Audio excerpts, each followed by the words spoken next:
돈 앞에서 본성이 드러난다. 이 말을 들으면 당신은 누구를 떠올리게 되나요?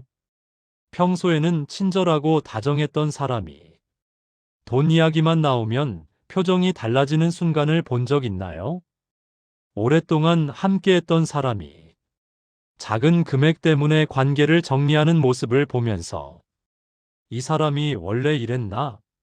싶었던 순간 말이에요. 사실 돈은 참 이상한 존재입니다. 그 자체로는 아무것도 아닌데 사람과 사람 사이에 놓이면 모든 것이 달라지기 시작하죠. 우리는 종종 이렇게 말합니다. 돈이 사람을 바꿨어. 돈 때문에 저 사람 성격이 이상해졌어. 하지만 정말 그럴까요? 돈이 사람을 바꾸는 걸까요? 아니면 원래 그 안에 있던 무언가를 꺼내 보이는 걸까요? 어쩌면 돈은 사람을 변하게 하는 것이 아니라 그저 드러나게 할 뿐인지도 모릅니다. 평소에는 숨어있던 욕망, 억눌러 두었던 불안, 내색하지 않았던 두려움. 돈은 그것들을 수면 위로 끌어올립니다. 마치 거울처럼 사람의 진짜 모습을 비춰주는 거죠. 생각해보면 우리는 평소에 자신이 어떤 사람인지 잘 압니다. 착하게 살려고 노력하고 다른 사람에게 상처 주지 않으려 애쓰고 좋은 사람으로 기억되고 싶어 하죠. 그런데 돈이 개입되는 순간 그 모든 것들이 흔들리기 시작합니다. 작은 돈일 때는 괜찮습니다. 몇만 원, 몇십만 원 정도는 관계를 유지하는 게 더 중요하다고 생각하니까요. 하지만 금액이 커지면 사람의 태도가 달라집니다. 이건 작은 돈이 아니야. 이 정도면 명확히 해야 해. 감정과 돈은 별개지.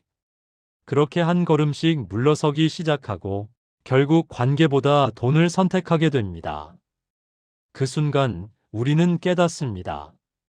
아, 이 사람은 결국 이런 사람이었구나. 하지만 여기서 멈춰서서 생각해 볼 필요가 있습니다.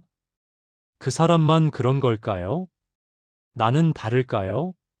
만약 당신에게 지금 당장 큰 돈이 생긴다면 당신은 지금과 똑같은 사람일 수 있을까요? 만약 당신이 돈이 절실하게 필요한 상황에 놓인다면 당신은 어떤 선택을 하게 될까요? 우리는 쉽게 말합니다. 나는 절대 그러지 않을 거야. 나는 돈보다 사람이 더 중요해. 하지만 정말 그럴까요? 돈 앞에서 본성이 드러난다는 말은 결국 우리 모두에게 해당되는 이야기일지도 모릅니다. 돈은 단순한 종이나 숫자가 아닙니다. 그것은 우리의 욕망이고 우리의 두려움이며 우리의 가치관입니다. 돈을 대하는 태도는 그 사람이 무엇을 중요하게 여기는지, 무엇을 두려워하는지, 무엇을 포기할 수 없는지를 보여줍니다. 누군가는 돈이 생기면 더 너그러워지고 누군가는 돈이 생기면 더 날카로워집니다.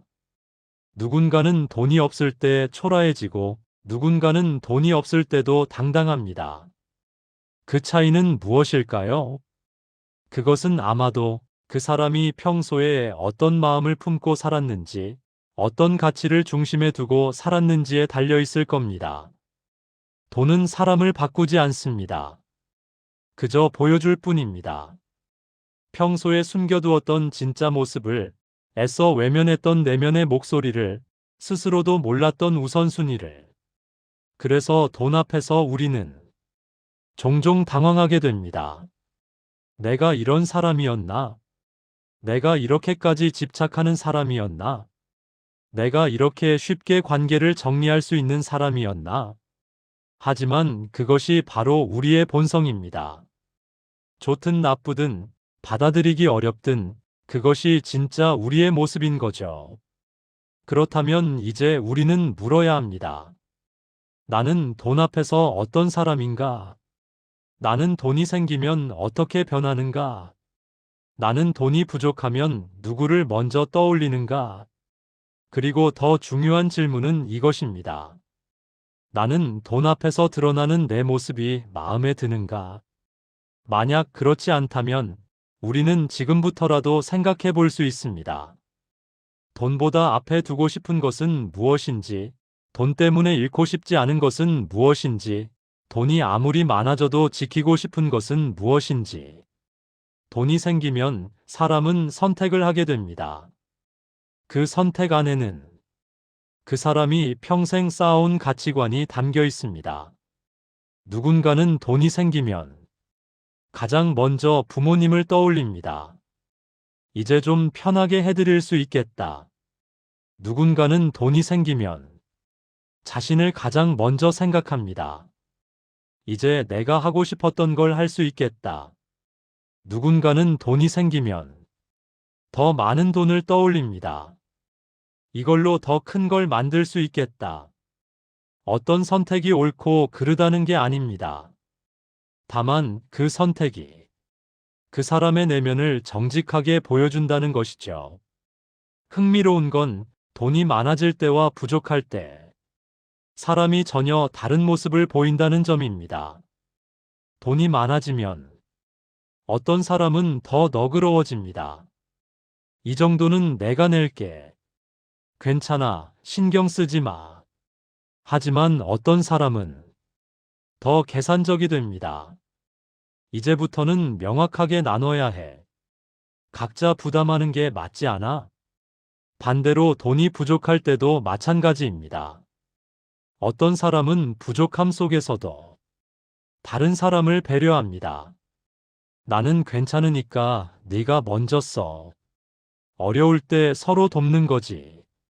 하지만 어떤 사람은 부족함을 핑계로 관계를 끊습니다. 미안하지만 지금은 여유가 없어. 나도 살기 바빠서 말이야. 여기서 우리가 주목해야 할 것은 돈 자체가 문제가 아니라는 점입니다. 문제는 돈을 대하는 태도입니다. 같은 금액을 가지고도 누군가는 감사하고 누군가는 불만스러워합니다. 같은 상황에 놓여도 누군가는 나누고 누군가는 움켜줍니다. 그 차이는 어디서 오는 걸까요? 그것은 아마도 그 사람이 돈을 무엇으로 보느냐에 달려 있을 겁니다.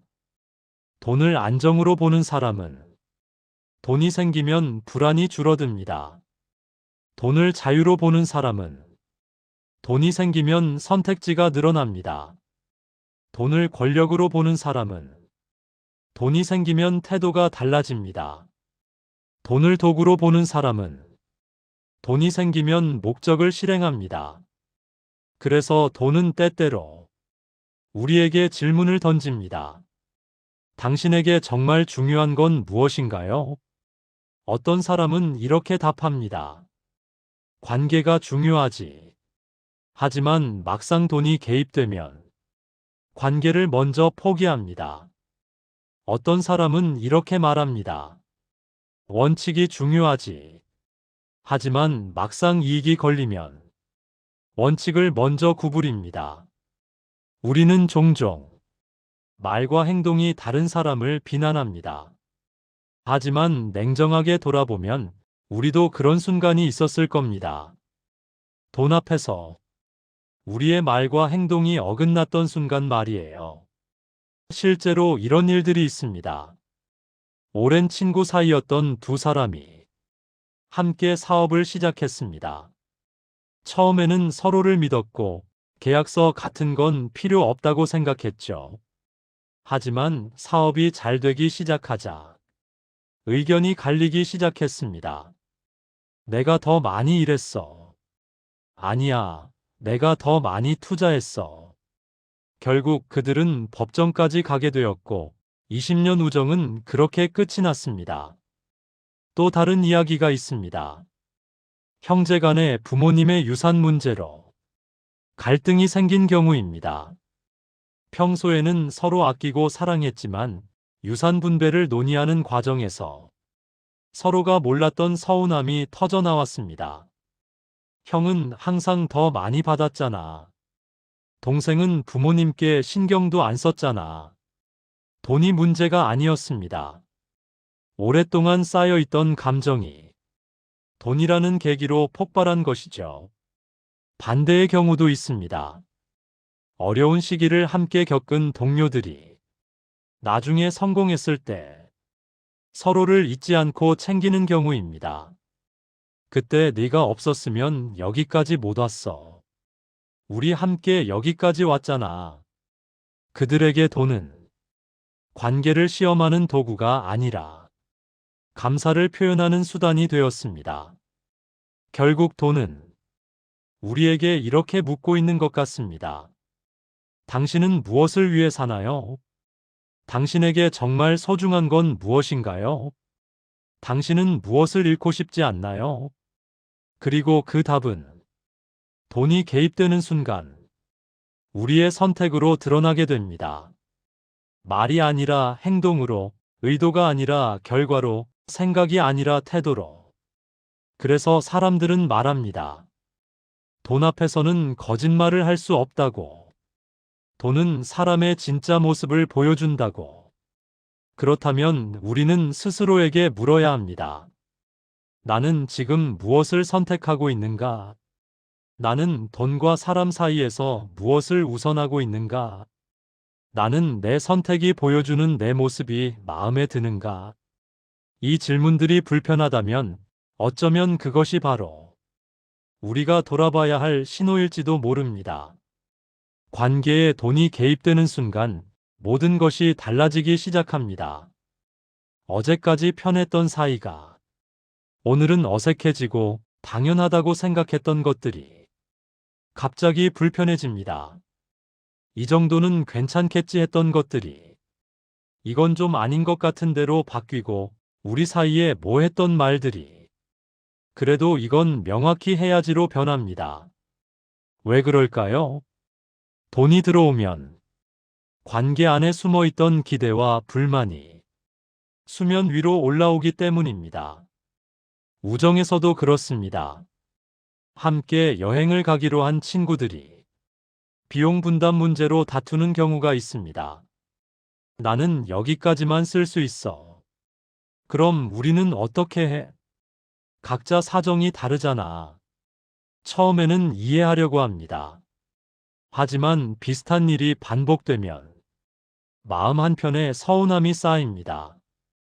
왜 항상 나만 양보해야 하지? 저 친구는 돈이 없는 게 아니라 쓰기 싫은 거 아닐까? 그렇게 작은 금액 차이가 관계에 금이 가게 만듭니다.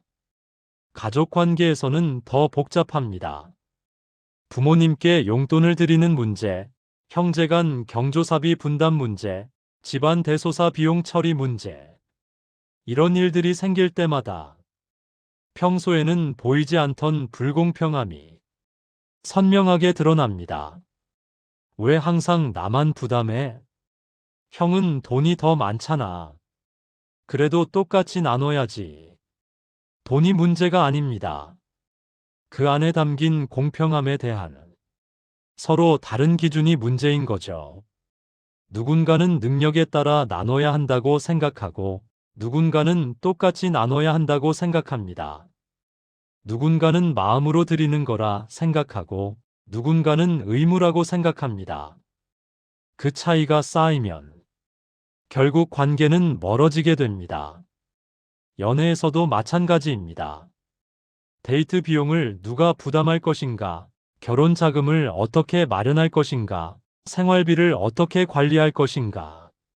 이런 문제들 앞에서 서로의 가치관이 충돌합니다. 사랑하는 사이인데 계산하는 게 이상해. 그래도 정확하게 나누는 게 맞지 않아? 어느 쪽이 옳다고 할 수 없습니다. 다만 그 차이를 좁히지 못하면 사랑도 식어가게 됩니다. 사업에서는 더욱 명확합니다. 함께 시작한 동업자들이 수익 배분 문제로 갈라서는 경우가 많습니다. 내가 더 많이 일했어. 아니야, 내가 더 많이 투자했어. 그래도 처음 약속은 5대5였잖아. 문제는 더 많이의 기준이 사람마다 다르다는 점입니다. 시간으로 재는 사람, 돈으로 재는 사람, 아이디어의 가치로 재는 사람, 모두 자기 기준으로는 더 많이 했다고 생각합니다. 그래서 처음에 신뢰는 무너지고 결국 법적 분쟁으로까지 이어지는 거죠. 하지만 여기서 중요한 건 돈이 관계를 깨뜨린 게 아니라는 점입니다. 돈은 그저 원래 그 관계 안에 있던 것들을 드러냈을 뿐입니다. 서로에 대한 기대, 쌓여있던 불만, 다른 가치관, 해결하지 못한 감정. 돈이 없었다면 그것들은 계속 숨어 있었을 겁니다. 하지만 돈이 개입되는 순간 더 이상 외면할 수 없게 되는 거죠. 어떤 사람들은 이렇게 말합니다. 돈 때문에 사람을 잃었어. 하지만 정확히 말하면 사람을 잃은 게 아닙니다. 그 사람의 진짜 모습을 알게 된 것이고 그 관계의 본질을 확인한 것입니다. 평소에는 좋은 사람처럼 보였지만 돈 앞에서는 완전히 다른 사람이 되는 이유는 처음부터 그런 사람이었기 때문입니다. 다만 우리가 몰랐을 뿐이죠. 그렇다고 모든 관계가 돈 앞에서 무너지는 건 아닙니다. 어떤 관계는 돈이 개입되어도 전혀 흔들리지 않습니다. 서로를 먼저 생각하는 사람들, 투명하게 소통하는 사람들, 공평함보다 배려를 우선하는 사람들. 그들에게 돈은 관계를 시험하는 도구가 아니라 서로를 더 깊이 이해하는 계기가 됩니다. 이 정도는 내가 할게. 다음엔 네가 하면 돼. 우리가 서로 돕는 거지. 이런 말들이 자연스럽게 나오는 관계는 돈 때문에 깨지지 않습니다. 결국 돈은 관계의 본질을 드러내는 거울입니다. 진짜 관계는 돈 앞에서도 변하지 않고 가짜 관계는 돈 앞에서 무너집니다. 그래서 어쩌면 돈으로 인해 관계가 끝나는 것은 슬픈 일이 아닐지도 모릅니다. 그것은 오히려 더 늦기 전에 진실을 알게 된 것이니까요. 당신도 이런 경험이 있지 않나요? 돈 문제로 인해 관계가 어색해졌던 순간, 서로의 본심을 알게 되었던 순간, 이 사람과는 여기까지구나 싶었던 순간. 그때 당신은 무엇을 느꼈나요? 배신감이었나요? 아니면 깨달음이었나요? 그리고 지금 당신 곁에 남아있는 사람들은 어떤 사람들인가요? 돈 앞에서도 변하지 않았던 사람들, 이익보다 관계를 선택했던 사람들, 계산하지 않고 마음을 나눴던 사람들. 어쩌면 그들이야말로 진짜 당신 곁에 있어야 할 사람들일지도 모릅니다. 돈 앞에서 흔들리지 않는 사람이 되려면 무엇이 필요할까요? 더 많은 돈일까요? 아니면 돈에 대한 초월적인 무관심일까요? 사실 둘 다 아닙니다. 돈이 많다고 해서 돈 앞에서 흔들리지 않는 건 아니고 돈을 무시한다고 해서 돈의 영향력에서 자유로운 것도 아닙니다. 중요한 건 돈을 어떻게 바라보느냐입니다. 첫 번째로 필요한 것은 돈의 위치를 제대로 아는 것입니다. 돈은 중요합니다. 하지만 가장 중요한 것은 아닙니다. 돈은 도구입니다. 목적이 되어서는 안 됩니다. 돈이 목적이 되는 순간 우리는 돈의 노예가 됩니다. 돈을 위해 관계를 포기하고 돈을 위해 원칙을 구부리고 돈을 위해 스스로를 잃어갑니다. 하지만 돈을 도구로 보는 사람은 다릅니다. 그들은 돈을 사용할 뿐 돈에게 사용당하지 않습니다. 두 번째로 필요한 것은 자기 자신의 기준을 갖는 것입니다. 세상은 끊임없이 우리에게 말합니다. 더 많이 벌어야 해. 이 정도는 있어야 해. 남들은 다 이렇게 하는데. 하지만 그 기준은 당신의 기준이 아닙니다. 남들의 기준일 뿐이죠. 돈 앞에서 흔들리지 않으려면 내가 얼마나 필요한지, 내가 무엇을 위해 돈을 쓸 것인지, 내가 돈보다 지키고 싶은 게 무엇인지 명확히 알아야 합니다. 그 기준이 없으면 우리는 끝없이 더 많은 돈을 원하게 되고 결국 아무리 벌어도 부족함을 느끼게 됩니다. 세 번째로 필요한 것은 관계의 가치를 아는 것입니다. 돈으로 살 수 없는 것들이 있습니다. 진심 어린 우정, 무조건적인 사랑, 오랜 시간 쌓아온 신뢰.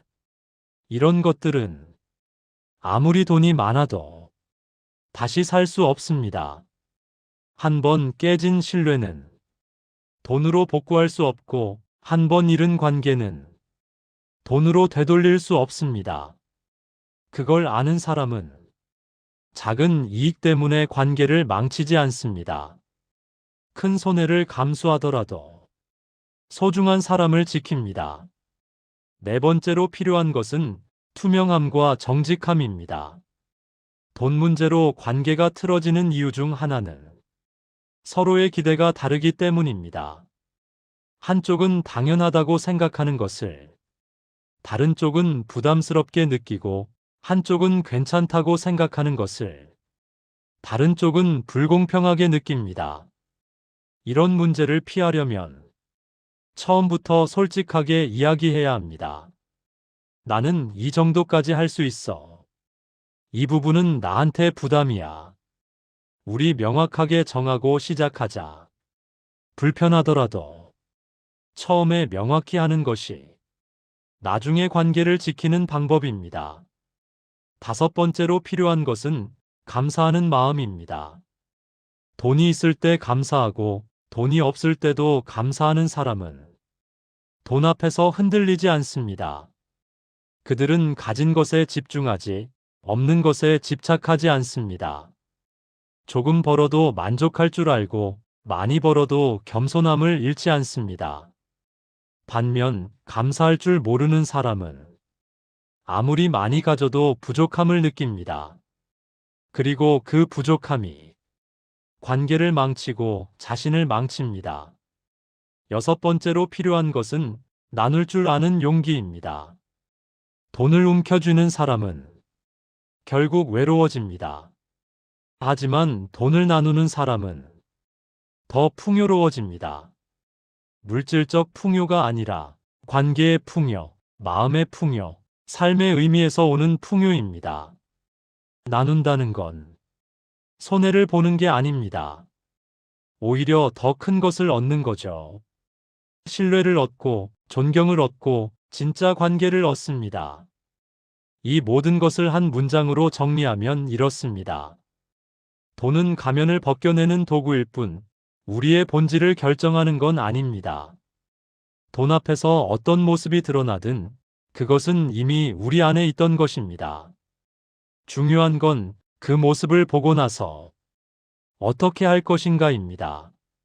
만약 당신이 돈 앞에서 드러난 자신의 모습이 마음에 들지 않는다면 지금부터라도 바꿀 수 있습니다. 돈보다 중요한 것이 무엇인지 생각하고 관계의 가치를 다시 돌아보고 나누는 삶을 연습하면 됩니다. 그것은 하루아침에 이루어지지 않습니다.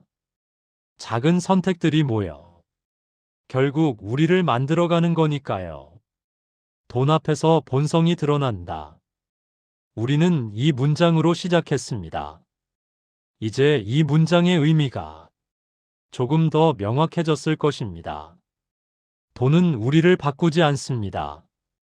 그저 우리가 누구인지 보여줄 뿐입니다. 그렇다면 우리가 할 일은 명확합니다. 돈 앞에서도 떳떳한 사람이 되는 것, 돈이 많아도 겸손한 사람이 되는 것, 돈이 없어도 당당한 사람이 되는 것, 그리고 무엇보다 돈보다 소중한 것들을 절대 잃지 않는 사람이 되는 것. 오늘 당신 곁에는 누가 있나요? 돈 때문이 아니라 진심으로 함께하고 싶어서 옆에 있는 사람들, 그들을 소중히 여기세요. 그들이야말로 당신의 진짜 재산이니까요. 그리고 기억하세요. 돈은 많아질 수도 적어질 수도 있지만 당신이 어떤 사람인지는 당신이 선택할 수 있다는 것을